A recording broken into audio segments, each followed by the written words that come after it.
also treat this as maybe an introductory conversation. I don't know what is it that you already know, what you're coming in with, your experiences. And so treat this as getting to know each other conversation, and then we can go deeper in our subsequent conversation. So just a context setting for this. And third, we will do it as a discussion. So there will be questions, and what we'll try and do is answer those questions as a group. There are some research, some experiences that I've added that I hope to discuss, but otherwise it's going to be a question answer, not you question or I question. It's all of us question, all of us answer kind of a discussion. So please contribute. If you can unmute, that will be best. But if your connection does not allow, then feel free to type. I'm going to take a minute to share my screen.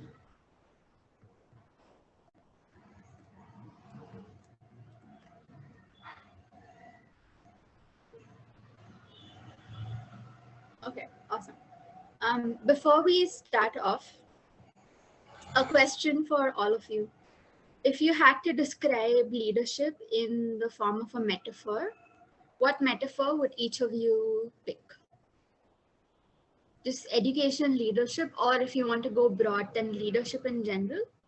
If you had to pick a metaphor, what would you pick? One more thing, any language probability, should I mix things up? I can speak only English and Hindi and Marathi. So those are the three I can mix up, but please, there are other team members, so please let us know if you'd like to mix up languages. Okay, back to the question. If you had to describe education leadership in the form of a metaphor, what metaphor would each of you use?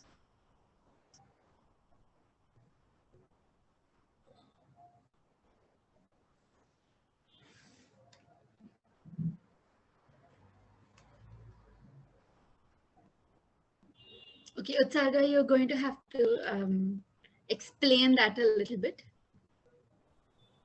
Sure. So I was imagining this banyan tree because the role of a leader is to motivate others who are there in the organization.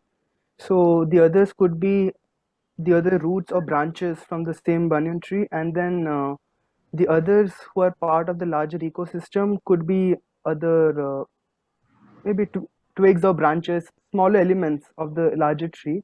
So in some way, the trunk is the most important element. So here, the banyan tree, the root is something which I associate to the leader of the organization, the main trunk. Yeah. Thanks, Utsarga. Others? Yeah, a leader should be like water, so that he can take any shape and any kind of a structure he could make. So I feel like a leader should be little bit like a water also. Its thoughts should be like water. Yeah. Awesome. Okay, +1 with Pratik, because I also thought of water, but my reason was that it is basic necessity, and we should have it, and we need to have it. So that's why. Interesting. I like how you had the same metaphor but different implications or imaginations. Sandhya says oars. Could you elaborate on that a little? Yeah, so the boat oars basically can divert and direct the boat to any destination, and so I feel, I mean, it's the leader who a lot of times is responsible where the institution is heading, the organization is heading, uh, and they are the one who it depends on them how how the oar basically, how much at what pace and what direction the institution has to go. So it's directed by the oars. Thus, the person or the oar itself is the leader.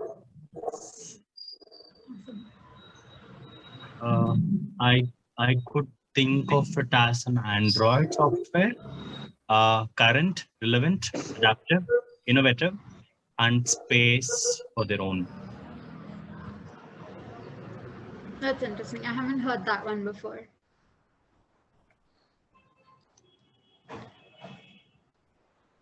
Arshad says banana tree. Could you elaborate on that? Maybe because someone said banyan tree, I got influenced with that to come up with some tree in my mind. To me, leadership is uh, when I talk about leadership, I think of a group. And to me, when every individual comes up with their best, then that becomes the collective leadership. To me, this banana tree kind of has every part of it utilized. Every part of it gives its best to come up with a effective or kind of uh, very useful tree. So yeah. Nice. Ria, what's leadership as laddership? I've heard that a lot, and I've recently come to resonate with that a little bit, where I think a leader should be sort of like a ladder, um, more as a facilitator of people moving towards a goal or an aim. Um, I I don't know if there's like too much description of the direction of where the group is going in this metaphor, but I really like the analogy of like a leader being a ladder, and they're mostly facilitators and not the deciders. Like, how do you, if a people want to get somewhere, how do you get them from point A to point B? Is leadership. Awesome. The rest of you, we don't have time to discuss. Could you just note it down in the chat? Because this is something that we'll come back to at the end of the session as well. So those of you who didn't get a chance to share, if you could just leave it in the chat, that would be great. While you do that, let's move forward. Like I said, I'm hoping for this discussion to be a question and answer session. So what are some questions right now in your mind when it comes to education and leadership? Go all sorts of questions. You feel free to start from what even is leadership, all the way to what does research say, all the way to how does it apply in the Indian context. So what are some questions that you all have right now?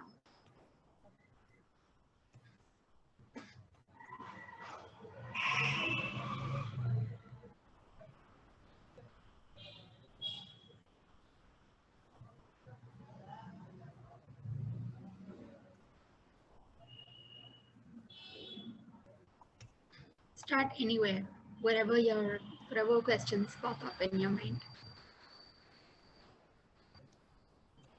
Okay, so I will ask one question that the leadership is itself is very relative. For a school, it's being headmaster. For a block, it's block official.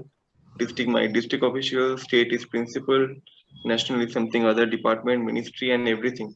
So the leadership body is actually changing, and how is it possible to define a kind of in a sentence combining each of the trait, or maybe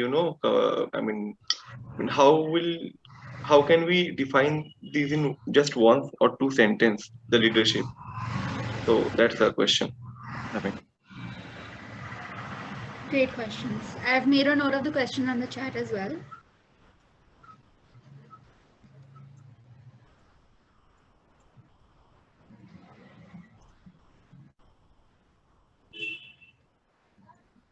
What else?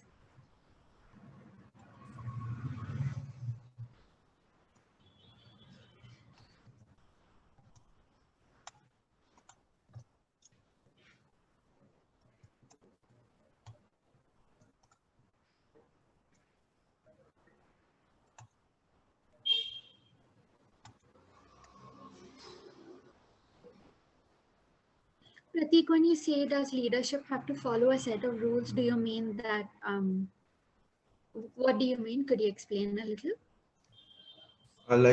If any leader has to achieve any goal, like if a group of people is also coming with him or with her, so if they have to achieve a goal, so there must be some rules, like they they have their own rules, like if you have to follow a one point, then we should at least tick mark all the rules. So is it necessary or not? Got it. That's a great question. Ma'am आज आ जाएगा today. हाँ नहीं it will come today. Santosh, you're unmuted.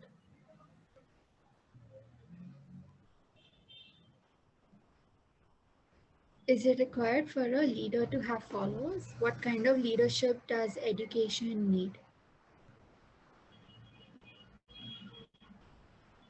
Perfect. I hope we can touch on some of these questions, if not all. These were the 7 questions that I was hoping that we could discuss in today's discussion. Let's see how much we're able to cover, and let's see what we need to come back to later on. Vinay asks, is there a need for a common conception of education among the academic leaders? Sonal asks, how do we look up at the education leadership of different countries and mold it in India scenario? Sanjay asks, how does school leader impact student-teacher interaction amidst all the administrative tasks in the school? Nice. I don't think we'll be able to cover all of these, but these are great questions probably for further discussions as we meet as a group. These are the 7 questions that I was hoping we could discuss today. Starting from the very basics of what is leadership, where is leadership located, which I heard come up in a few of your questions. I thought we could spend a little bit of time on discussing school improvement as well. Just because these two will, how we understand these two impact the rest of our conversation, right? Impact everything else that we talk about, whether it's systemic education transformation, whether it's large scale interventions, whether it's what do we do in India. These 2 questions kind of built the foundation for answering all of our other questions.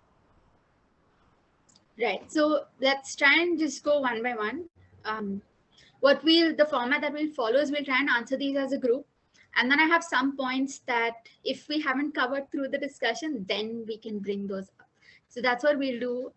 Please unmute and share what you think. The first question is, what is leadership and where is leadership located? When I say where is it located, think, is it located in a person? Is it located in a team? Is it located in a school? Is it located in a district? Where do you see it? What are your thoughts? Again, start anywhere. It's an open discussion with the group, and we'll all build on each other's ideas.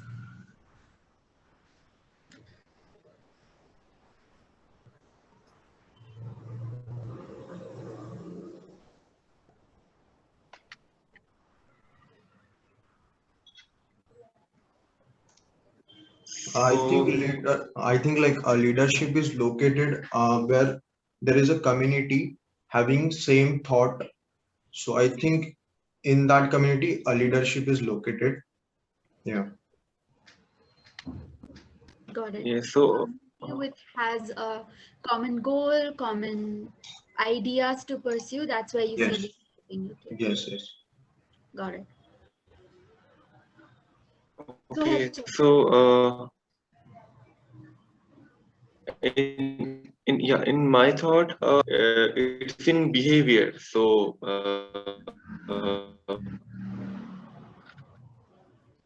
Showing your video of your voice is breaking. Is it? I can say that in behavior or not. Is it now?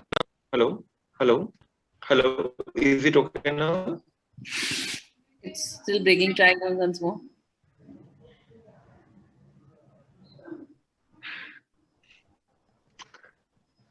Hello. Yeah. See. I will write it down. I will write it down. Okay, we could hear that. So if you want to speak with it.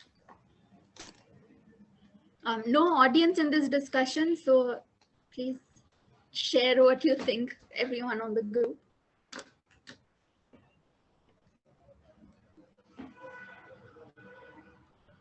Shivangi says leadership is located at all levels. Arshad, Yeah. Sorry. someone speaking? Pratik, were you Yes, speaking? yes. So I think leadership is also located in that place also, where some people's some of the peoples, they don't know where they have to go, what goal they have to reach. So on that place also leadership is located, I think. Got it.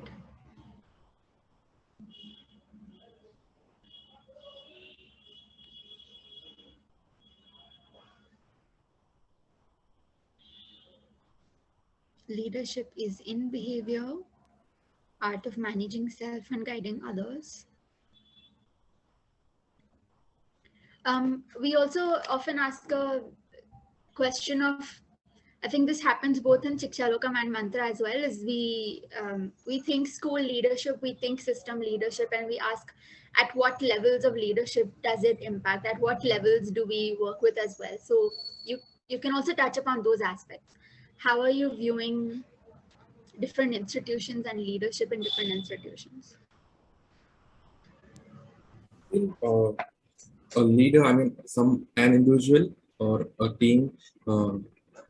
I myself can't be a leader at all times. It all depends on situation. Though there might be a role, but role doesn't define a leader sort of. Right. So what you're saying is that leadership is exerted depending on the circumstance or depending on the need. Yeah.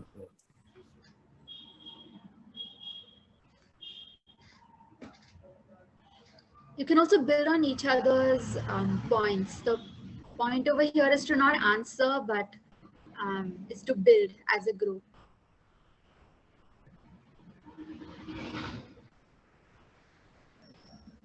Vinay, could you expand on that? There's building on what Pratik had mentioned in the beginning, with a common set of goals and objectives. When I'm working, when I'm able to and behavior that I exert, where I have a community and I work with the community to achieve a certain common goal, set of common goals, is the leadership behavior. So connecting with what Sovik said, it's a behavior, and it's not really. It does come. Role does play an important role at times also to help you to exert that behavior more impactfully. But it's more of the behavior that you exert, whether you are or not in the leadership position, or when you work with people towards a common goal. Right, right. Great. Not going to spend too much time on this since all of us seem to be on a similar page, but just some thoughts for us to consider. I think all of you already spoke about providing direction and exerting influence as leadership. One thing that I wanted to point out is in the conversation, we had both the perspectives of leaders as individuals, as roles, as people, and we also had leadership, which is just action, which is behavior, which comes up in interactions among people and in teams. And that's something that's I think shifting over the last couple of years, if not decades, is slowly moving from this one person, one hero, one leader to a leadership perspective. Again, just wanted to call it out and lay that foundation so that we can keep it in mind for our later discussions. Another thing that you all also spoke about is, it came up in this as well as in metaphors, and I just wanted to call that out as well, is leaders helping people achieve a goal, is moving towards a common purpose and vision, which is essentially what emergence is, right? Is that when different paths come together to achieve something that they couldn't have done individually. And that's also where you start to see leadership. Great, let's move forward. School improvement. What is school improvement?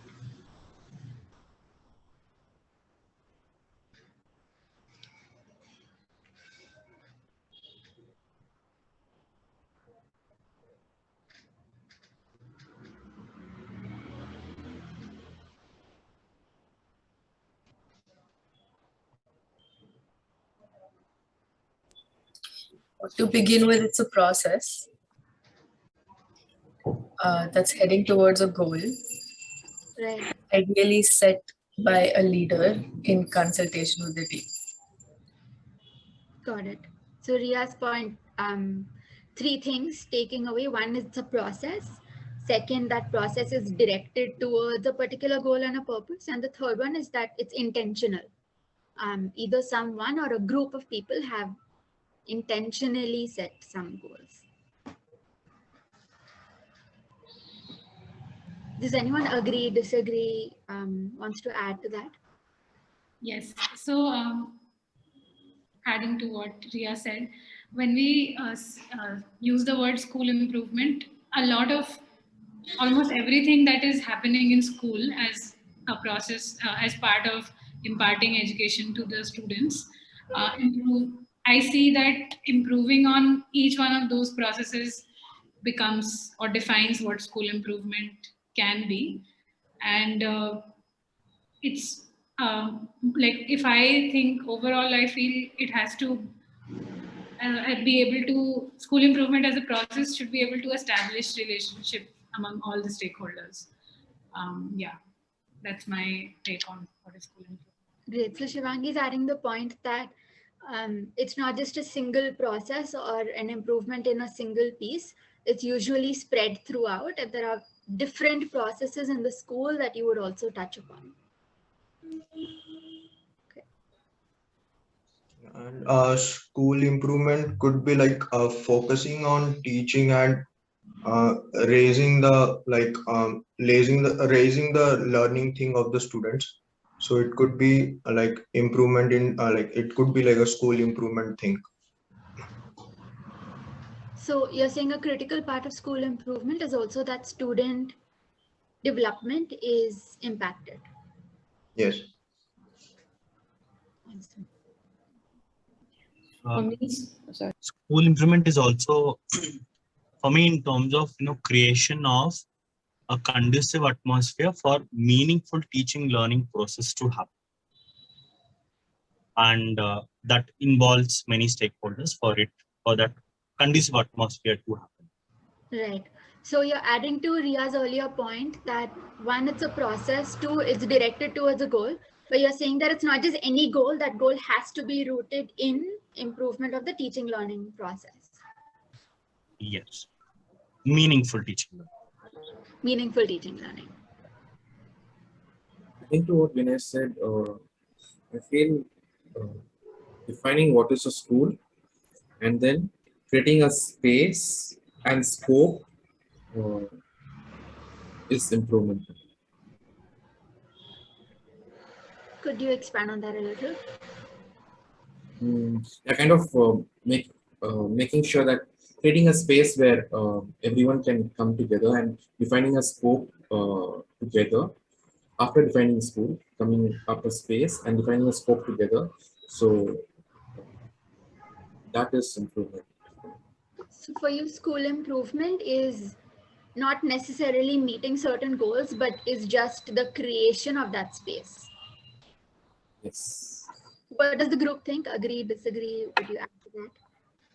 I'd like to add a point that might disagree with Arshad. So the word improvement, and taking this from Shivangi and Sauvik's point on the message, improvement implies that there was a starting point and that there is an end point. So a start, in addition to the definition, would then be that the starting point is first identified. Where are we starting from? And then tracking that journey from A to B, and that would be improvement if you're able to track that.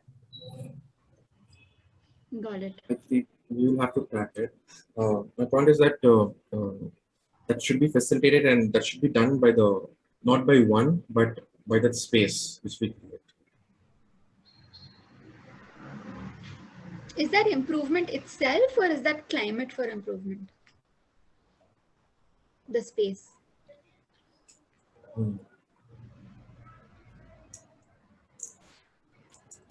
I know some of you have also have experiences in schools and working in schools to improve those schools. Some of you have also maybe studied these. So add those perspectives as well. Whether you've studied it, whether you've experienced in a school, what does it mean? Adding to what Ria and everyone spoke about, it's not just improvement of processes. It's the continuous, what Shivangi was also saying, it's continuous process where the objective is same, that is the teaching learning practices or the student teacher interaction, all aim towards that, but the improvement in terms of resource, which is human and infra, and the processes. So improvement has to happen across these two aspects so that it then further impacts the objective of student-teacher interaction.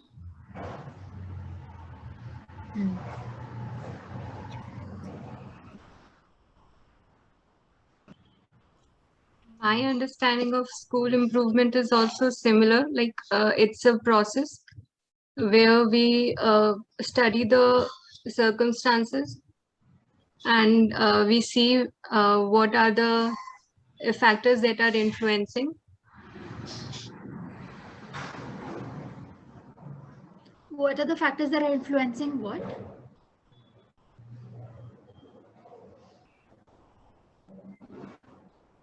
Sonal, can you hear?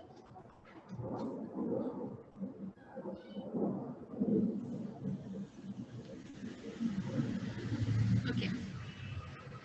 Sriram says journey of taking the school towards its vision. That journey becomes school improvement.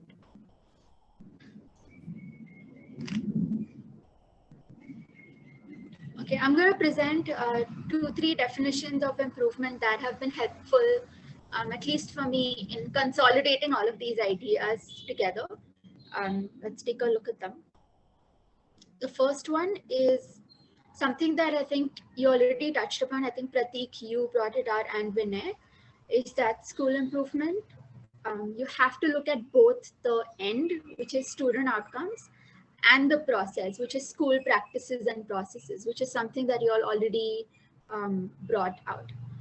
The second point, again, I think has been covered through the discussion, is that changing learning conditions. And this is what Vinay spoke about as well, that school improvement has to impact the teaching learning climate, effect, and make it an effective teaching learning climate.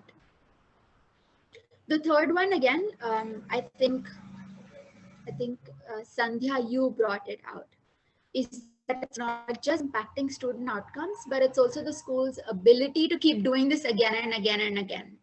Is the school's ability to start new improvement cycles, is the school's ability to see through new improvement cycles. Because, and Ria, maybe this is building on your point, because there is no end to improvement. Your students are going to keep changing, your teachers are going to keep changing, your context is going to keep changing.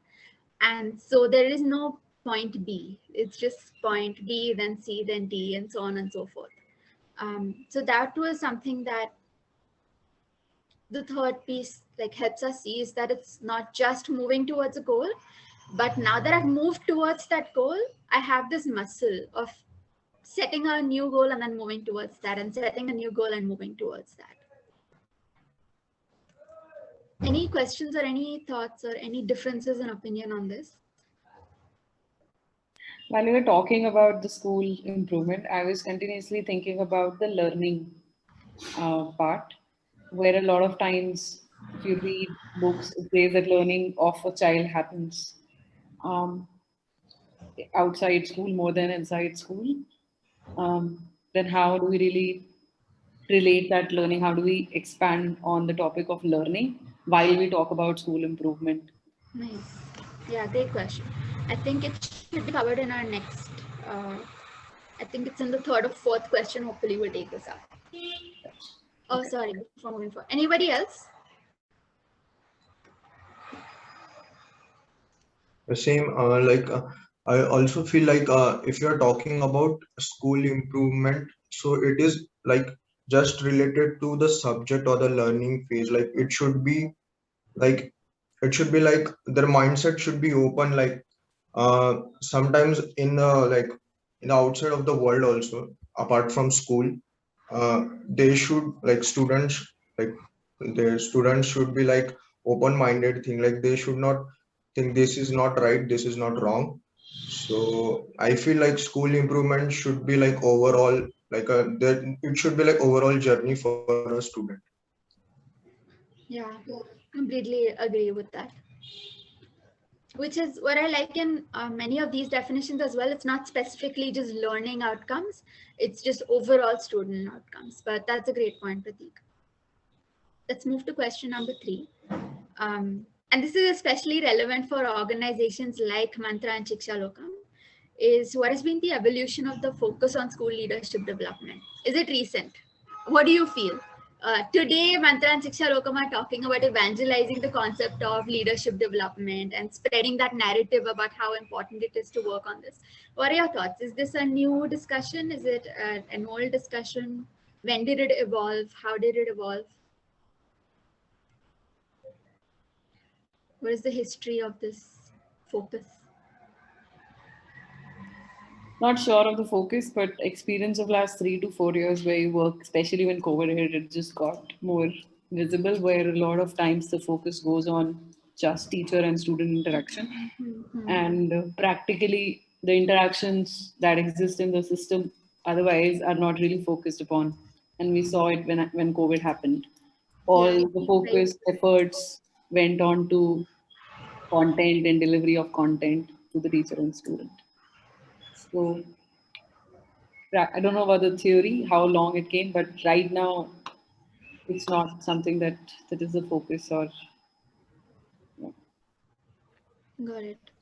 So, Go ahead. Okay. So, am I audible now? No? You are. Yeah, great.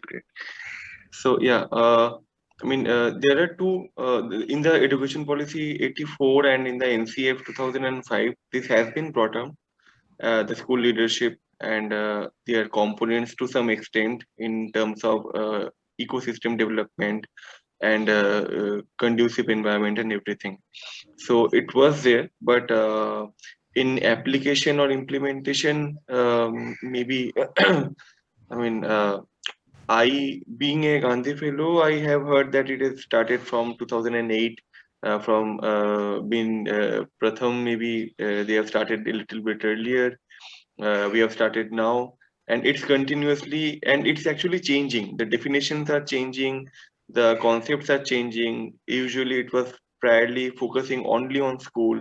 Now it has been changed to officials, administrations, governance, and everything. So there are new definitions, new scopes coming up, and we are working on that. So it's obviously, I mean, it was there for several years, but maybe the robust work started last 7-8 years, maybe.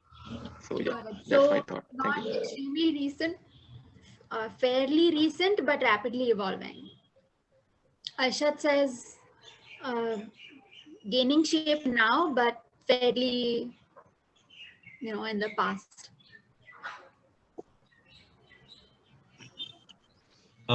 Rather think. Sorry, go ahead, please. I mean, historically and also in mythology, only heard of famous teachers, but can't think of any figure who's of a school leader, head of an institution. That's something that I could not think of, and also the fact that the school leader in a public schooling system is more of a promotion stage. It's a promotion category, right? And there aren't any lateral hires for that. That also they seem fit that only when you are experienced you get to become a principal.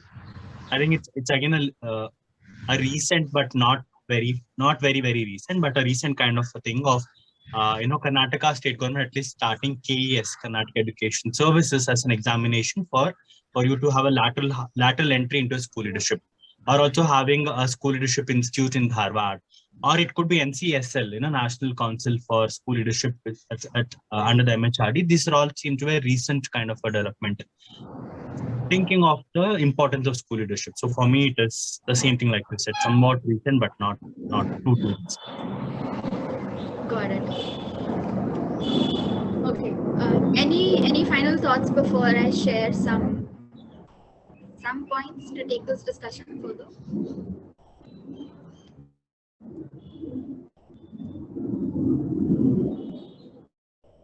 Okay, I think all of us have an idea, fairly similar, but just adding to it, school leadership development has been a very, it is historical. It's, early literature. So I'm talking about when it started appearing in research and literature is 1950s, which means that it was in conversation even before that. So nearly 100 years of when people have been talking about school leadership and school leadership development. Second is, when did it start coming into the picture? And small caveat here, not small, big caveat here. When it comes to Indian and when it comes to say Asian, Southeast Asian research, there's lesser research for us to refer to. So some of these references are coming from Western research. And so the evolution that we know based on research, when did this start coming into picture is main things that contributed to it. Is anyone familiar with the Coleman report and what it talked about?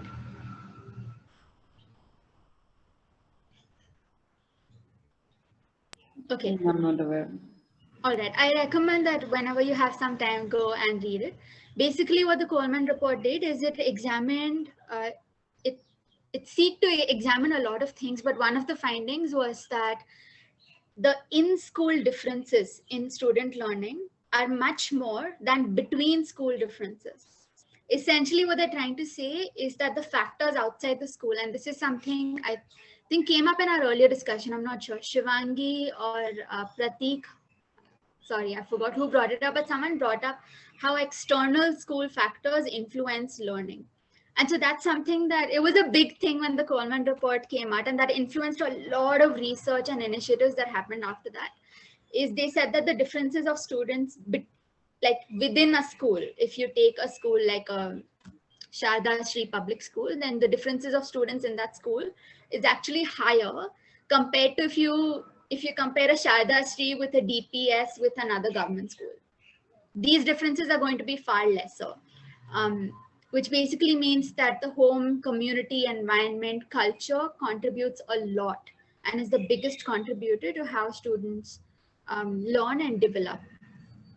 Now, this is a fairly old report. There have been more recent studies, but I'm just talking about the evolution of why leadership started to come in focus. So you can read later versions of similar studies as well. Second thing that happened is people started questioning. When learning started dipping and when schools started becoming ineffective, people started questioning what is happening, why are students not learning, some accountability needs to be there, who will be held accountable because students are not learning. These questions started coming up around school effectiveness, and that's when the focus on school leadership started coming in. Again, I just wanted to lay this historical context is because both of our organizations not just work in improving leadership, but also work in improving the narrative around it. So understanding the history of that story will help us say our story better when we speak about our work. The third thing is that there's also been an evolution of leadership from, does it impact student learning? Does it even make a difference to the school? To how much of a difference does it make? Is school leadership making a big difference? Is it making a small difference? How much? And now more recently, I wouldn't even say decade, maybe just a couple of years, it's now, we've gone beyond, is it useful? Is it important? We've gone beyond that, but we've come to how. We know it's useful, we know it impacts, but how does it impact? What are leaders supposed to do? And how will we measure this? So that's another dimension to how this narrative has evolved over the years. Okay, again, quick pause before we move forward. Any questions or any thoughts on these things that we spoke about?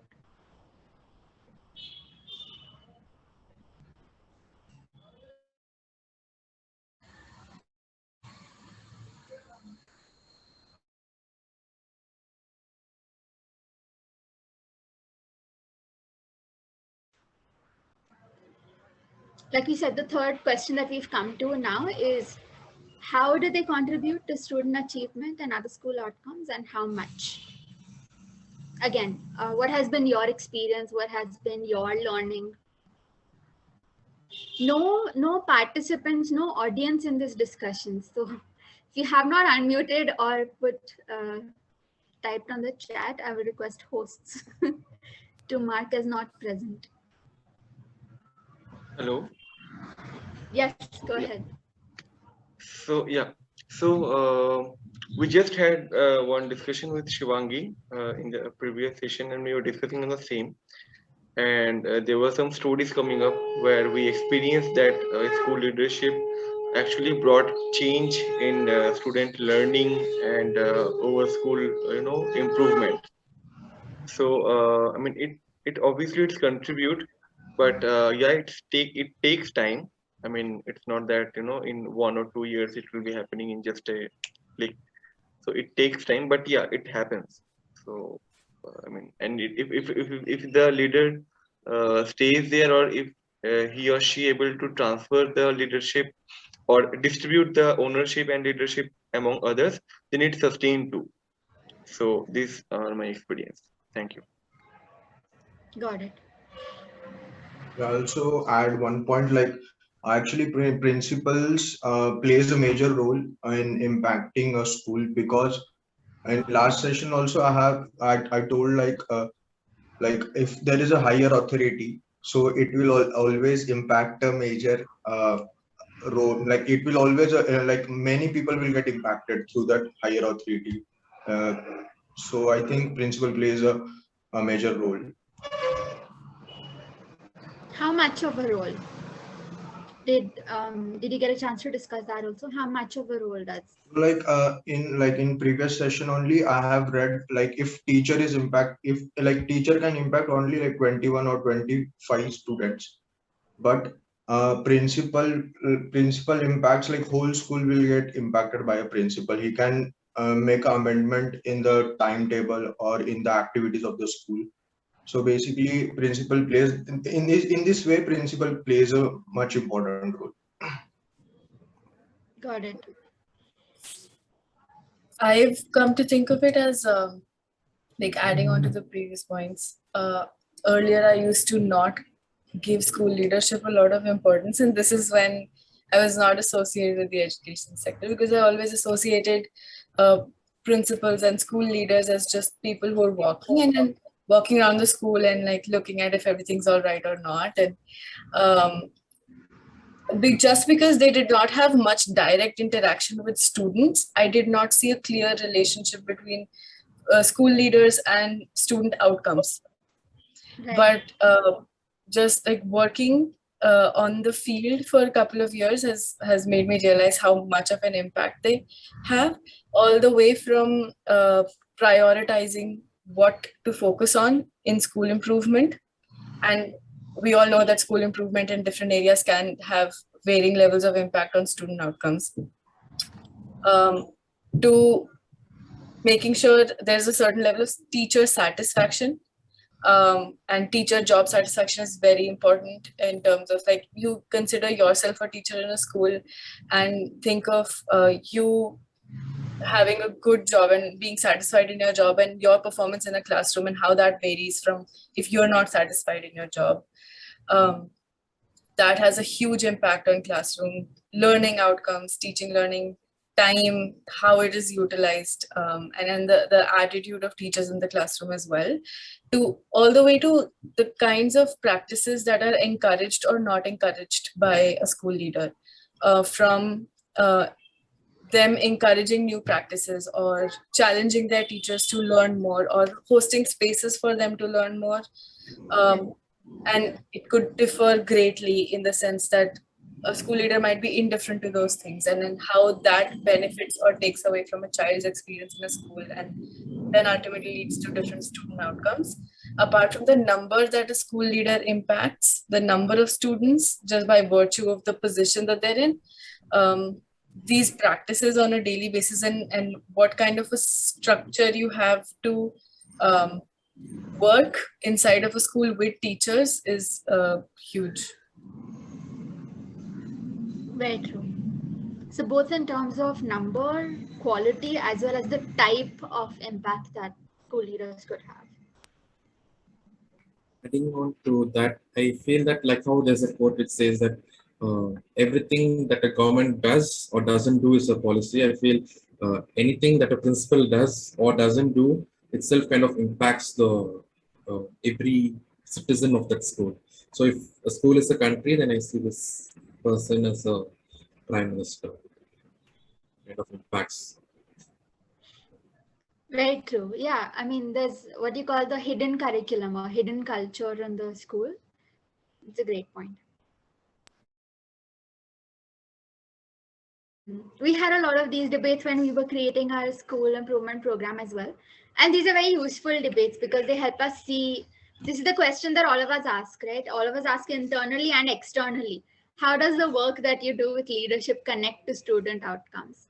Where are the connections and how do you show that it's impacting? And so some of these questions help us at least make sense of the answer, if not have a definite two-line answer to this question. So we'll share the version that we created. And I'm sure we can evolve it further as well.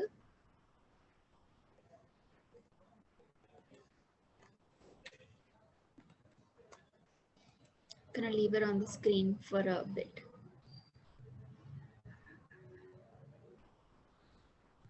You start reading from here, do the loop.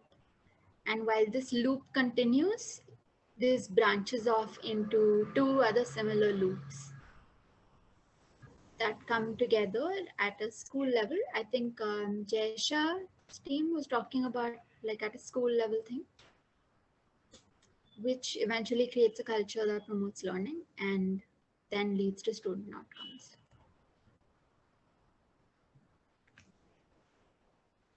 This is really interesting that like it's, I mean, they have their own cycles going on in the side school diagram.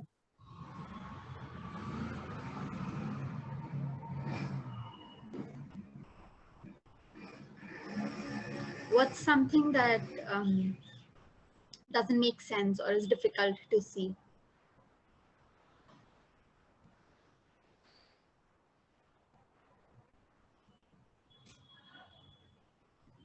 What's interesting to see is that students' outcome is improved after the community has evolved, after the teachers have evolved, and there is a culture to promote learning. And then the end point should be the student outcome improves. So this is interesting for me. And also true. So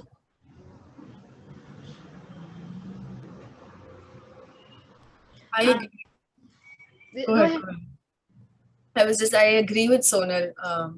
That's a good way of looking at it because we were looking at it in a very linear fashion. And we did not make the connection that SLs enabling change, even though we talk about it in debates that SLs can influence community practices, we were thinking of it as until student outcomes are achieved, the community's beliefs will not change and they will not start attempting change. That was one. And another one is that I'm still trying to understand how SLs, when they see success, how does that lead to a change in SL's beliefs? Like what kind of beliefs does that create that would help them keep attempting change? And what gap lies between SLs realizing the need for change and attempting change? And that seems like a huge gap. Yeah. And so, it seems like a big part of our work is basically on these four pieces. Okay. Any final question or thoughts before we move forward, since we won't have time to discuss this in depth, but I would share the documents that you can read further. So I just have a thought rather question. So I mean, there are certain examples or situations where it is not in that linear, not linear, but in this pattern. At first the SL, and then maybe it get influenced by teachers and community, and then it is back to student. Maybe sometimes the community takes the first initiative. Maybe sometimes the teacher takes the first initiative. So I mean, it can obviously. I mean, is it not final or something concrete? It can get changed, right? Yeah. So yeah. What you're saying is that it could be that this cycle influences this cycle and this cycle influences that cycle. Yeah. Yeah. Completely agree, no debate. Why I just wanted to discuss this is because of two reasons. One is to begin to see what are the connections between leadership and learning. That's one. And second, if you remember one of the earlier definitions of school improvement that we had, which is that schools learn to manage change, is that schools build that muscle of being able to improve. That's also something that's covered here. These loops are basically that muscle being built in the school of being able to manage change over time. Now, this is just our version that we created and was based on our experiences in our programs, but there are. I have a question, Peach wale slide पे. And I'm not able to like sharpen the question well, but a lot of times the engagement of school principals, school leaders with community is more towards school development plan or parent teacher meeting, which is just about, which is not an active, which is an engagement which is not really impacting the teaching learning practices, but it is the teacher's engagement with the parent, that whole supply and demand in education that we talk about. So don't we think that we should also have a connect between a teacher and a community, and not just between school leader and community? Because the education, teaching, learning practices impact is something which is between, which is triggered by the teacher.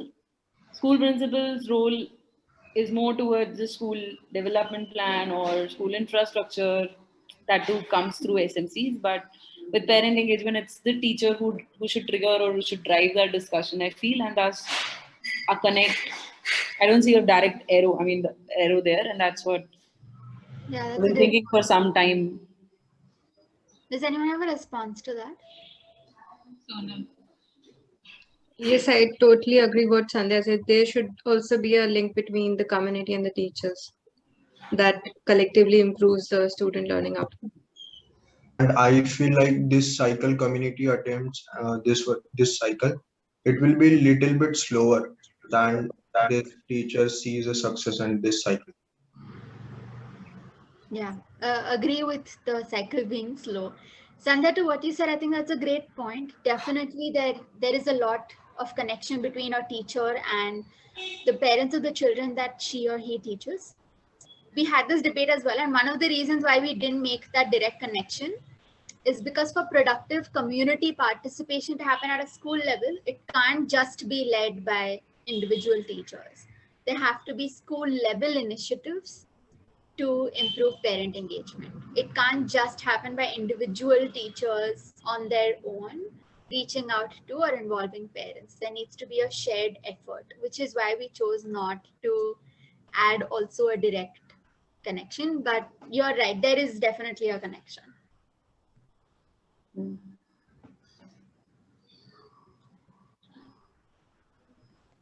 Okay, I'm going to move forward. Like I was saying, that's just one representation of the connect between school leadership and student outcomes. But there have been others as well that I'll just flash and show, but not go too much into discussion. I've collated all of the readings in one place, so you can go ahead and read these more in detail. But just a few other examples of how people have captured these connections.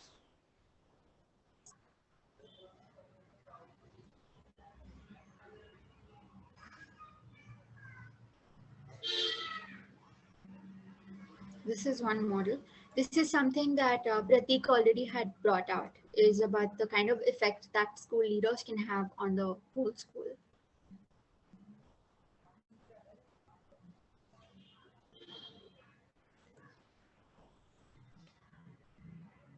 This is another framework.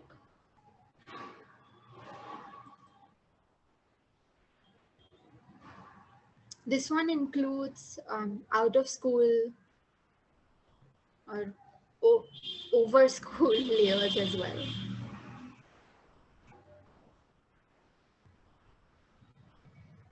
This is something that you would have seen maybe today when you did the reading. It's an actually very interesting, map. There was a a time when we were discussing the same kind of thing in previous organizations, and the similar kind of map where we kind of accumulate circles and we place student in the center, and then it layered by teachers, school leaders, community leaders, the block, district, state, national, the politicians, the socio-economic background, and everything, kind of thing. So it's kind of, interesting. Yeah, I mean, that's a great way of representing this as well. Collectively, we can come up with our own representation, which is continuously evolving. So it helps to have a map that you can then keep tweaking as we learn along. Okay, moving to the next question. This is something that you already kind of answered, but if we want to come together quickly as a group, there are two questions. What kind of student outcomes does leadership influence? And do you think there is both a negative influence as well as a positive influence? What are your thoughts?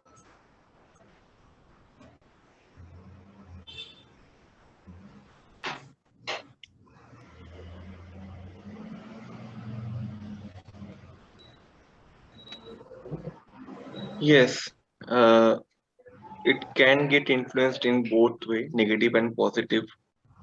I have experienced both in my professional journey, so it can get, and it's not only limited to students' learning outcome, but as a human being, it actually affects a lot in the overall development of the student, and to certain extent, that student family too.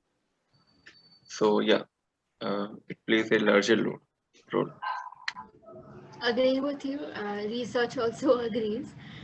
What's interesting to note is that it can have a negative influence. So you're not just missing the opportunity for improvement if you don't focus on school leadership, but you're actually allowing negative effect to happen if you don't focus on school leadership, which is very different from saying अगर हम school leaders के साथ काम करते हैं तो ऐसा हो सकता है. That's there, the opportunity is there. But if we don't work on it, then there is a negative influence that also happens if we don't work on leadership, which is interesting to keep in mind. And also build a case for involving school leadership, not just school leadership, for involving leadership development, no matter what kind of interventions that you're running in the school. Okay, looks like we're all on the same page here, so I'll move ahead. This is something that I think Pratik asked in the beginning of our conversation. Now that we're in a place where we say, yes, leadership matters, here are some ways in which leadership connects to student outcomes. And these are the kind of student outcomes we expect. The next natural question is, are leaders supposed to do specific things? Are there a core set of practices? What do you feel? Yes, no, and if yes, what? It's a mix. There are certain non-deviate. You can't deviate from those roles and responsibilities as a school leader. For example, even ensuring that teachers are on time, especially in government schools, teachers are on time. There is a timetable. Teachers are following that timetable. Students are following that timetable. Non-teaching staff is doing the administrative. So there's still a lot of administrative and instructional work, which is mandatory. But there are certain best practices that school principals go above and beyond their roles and responsibilities, which just improves and increases the impact. Right. So you're saying, yes, there are a core set of practices that, irrespective of context, need to be present, while there could be some specific things that people would do based on their context. Yes. So does anyone agree, disagree with Sandhya? What would you add? Yeah, I'll agree. Like there are some certain rules where leaders has to follow some of the rules, but the people who are following the leader, so actually sometimes they ask about the rules, why they have to follow the same certain rules. So sometimes leaders also have to explain why we are following this or like particular rules. So I think leaders should follow some rules leaders should follow, and everyone should also follow the leader. but sometimes leader has to explain why he is following that. To me, I feel leadership is very personal, and maybe for that role there might be set of practices. As for principal, there might be a set of practices, but leadership, for me, I think it's more personal, and it need not have a basic set of practices to be followed. Interesting. Yeah, so for me too, there are certain traits that a leader should contain in their behavior. But the most important is something that I believe is to hold or own the decision that the leader will be taking, because that can comes up with maybe positive or maybe negative implications, but the leader should be in the position to hold that. So that's the most important in Nice. per my thought. So, brought in the idea of leadership traits or characteristics. So we won't go into that today, but there is some research on that as well. But that's an interesting angle. So here's what research says about this question. One is that instructional leadership, when we say instructional leadership, there's a lot of definitions and all of us understand it in different ways, but to just reach a shared understanding, basically leadership that focuses on improving teaching learning, something that Vinay spoke about earlier in the conversation. That's where you will find maximum connection and maximum improvement and maximum payoff in terms of leadership. That's one. Second thing that I wanted to share is that there is, so research, both empirical, experience, anecdotes, all of these combine and say there are a core set of leadership practices that school leaders must practice in order to be effective. Now, there are multiple frameworks, so I'm not going to go into frameworks. There are 101 frameworks on what are the practices that leaders should follow, and the readings that I'll share have a couple of these frameworks, but they essentially boil down to these four things.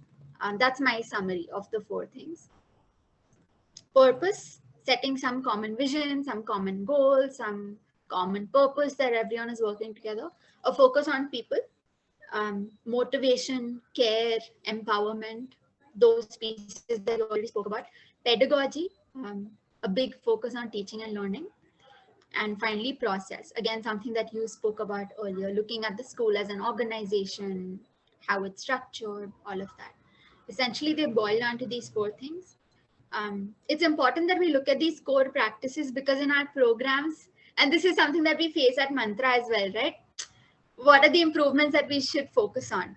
School leaders can do 101 things. Should we focus on all of those 101 things? Them creating session plans, them creating, mentoring teachers, classroom observation, to creating a school development plan to community. There are 101 things that we expect school leaders to do. It's especially more difficult in the Indian context. All of you already know, so I won't go into that. It becomes important that we have to pick and choose what are those 4 things, 5 things, 6 things that we could work on with school leaders so that we see some impact. So it's useful to look at some of these practices so that we can narrow down. We have limited resources and school leaders have limited time. So where do we apply that best? Looking into some of these practices is useful.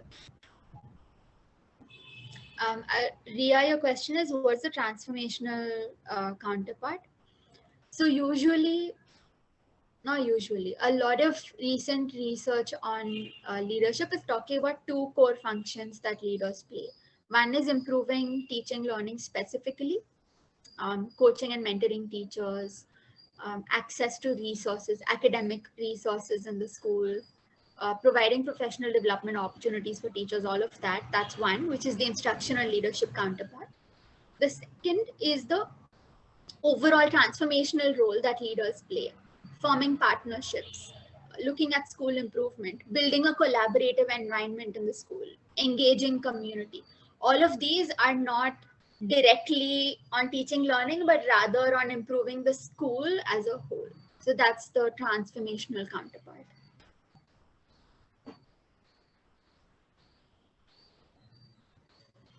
Any other questions or thoughts on this?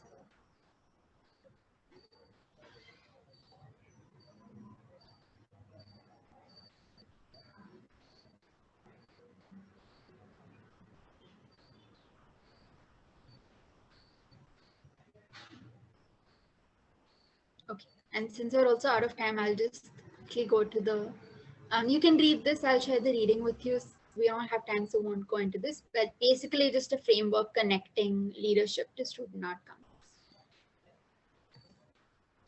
The last part, I wanted to talk about research on linking school leadership, not just school leadership and student outcomes. Again, because Mantra and Shiksha Lokam have a big role to play over here. What is it that we can do to improve this debate, to improve this narrative? If it's going on for 100 years, what is it that we can add value to? Where do we fit in? Any of you have had reflections on how research has been done on leadership before? Do you see any gaps? Do you see any trends in how this has been done?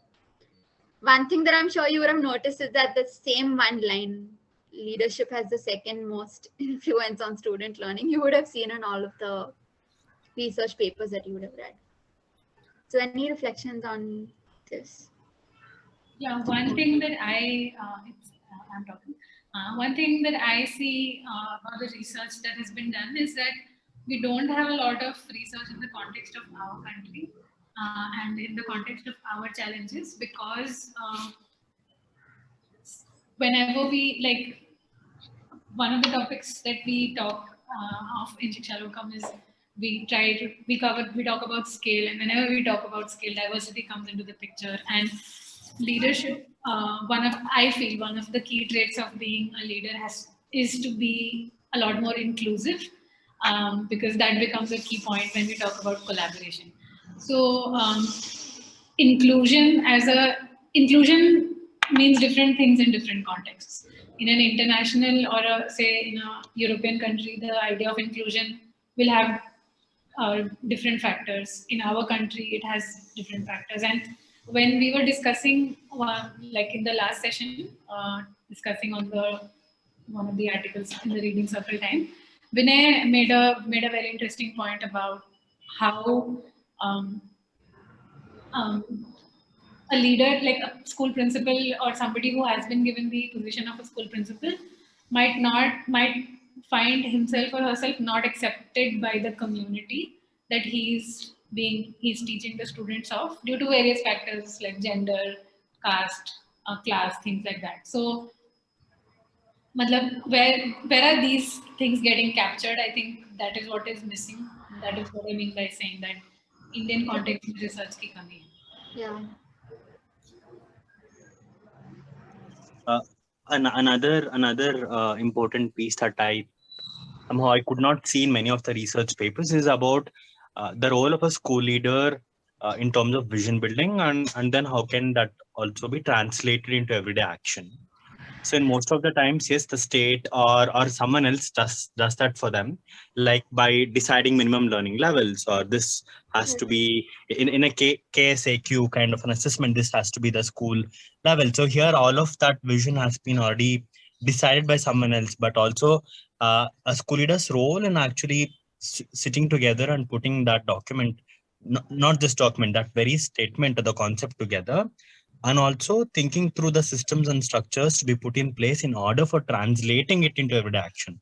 So that kind of a focus has also been missing, is what I. Yeah, absolutely agree. I think there is a lot of work to be done, a lot of questions to be answered when it comes to the how to. What exactly needs to be done and how does it need to be done? A couple of reflections just adding to what you have spoken about. You already spoke about the Western influence and how majority of research is from the Western context. Second is that a lot of these papers are simply looking at other papers and other experiments that have been done and then talking about it. I just wanted to point it out because this is slightly dangerous. All of us would, I'm sure you would have come across Leithwood and you would have come across the papers that they have written with Wallace Foundation. A lot of them don't do active research. They've looked at research that others have done and then pulled out the trends. Just wanted to point out that when you do this kind of research, just be wary of how the research has been done and who has done it, so that you can keep this in mind. A lot of times we just borrow from that directly. I just wanted to, as a personal reflection, this is something that I learned as well and wanted to share that across with you. The third thing is that, and again, I wanted to bring this out because this is a challenge for Mantra and Shiksha Lokam to solve. A lot of these research papers have gotten these results, have gotten this research through surveys and self-assessments. Now, all of us have experience of how this works in our context. It doesn't. We don't get authentic data. This is again a place where Mantra and Shiksha Lokam can think. How can we provide evidence for this? Can platforms play a role in providing evidence for this? Can programs play a role in providing evidence for this? What kind of evidence? Because till now it's almost been like teachers have to tick. Does the school leader involve you in day-to-day decision making? Yes, no, sometimes. Have you, led any initiatives in your school? Yes, no, sometimes. That's the majority of the research. It's not very applicable to our context. It's a problem that is solvable and can be solved by organizations like ours, which is why I wanted to bring this forward. Like, especially even within Shiksha Lokam, when you have debates on platforms and the data that platforms collect, this is another angle that we can keep in mind is what are those leadership practices and what kind of data can we help to make these connections visible. And this is the first thing, I think you've already talked about it, is that there is an indirect effect. We can't deny it. And we shouldn't shy away from it. It is an indirect effect, but it's an important effect. Delay, change, and external factors that influence schools. Again, I think we already spoke about this, so I won't go on that further. Okay, that brings us to the end of the 7 questions that we've answered. I had something to ask Rucha. Is this sort of a thing that Mantra or Shiksha Lokam wants to get into, doing more evidence-based research? I have, like, all of the articles that I've read so far in education, I have not paid attention to research methodology. I've literally just jumped to the conclusion section, or like what are they like getting out of this research. But I just sort of assumed that they'd be doing longitudinal studies for some reason of how school leaders' actions impact student outcomes. But if that hasn't been done, I think that's a very interesting topic to just talk about how that research could be done, obviously over a long period of time, and what would be some impact back, like what would be some indicators that we could track easily. Definitely. For a large scale. But definitely. For sure, I think it is an agenda and should be an agenda of both these organizations, especially as we enter into multi-year state-level partnerships. We do have an opportunity. The question is, how do we leverage this opportunity? And this also connects back to the debate now. But for 100 years, we've been having this conversation. Today's gap is this: good longitudinal research in our context is missing. And it is something that Mantra and Shiksha Lokam are in a place to work towards. Should work towards.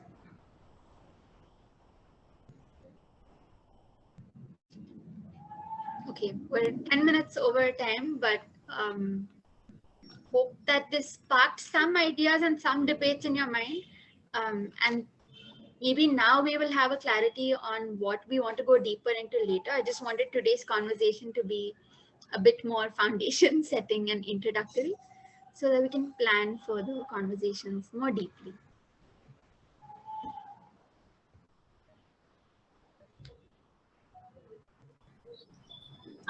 Great. Thanks, Rucha. Thank you so much for your time and taking us through this entire, all the key points that you covered. They are good opening questions, interesting thoughts for us to take back to our team and build more on each one of them. So thank you so much. And thank you to the entire Mantra team also who joined and shared your insights and participated in the session so actively.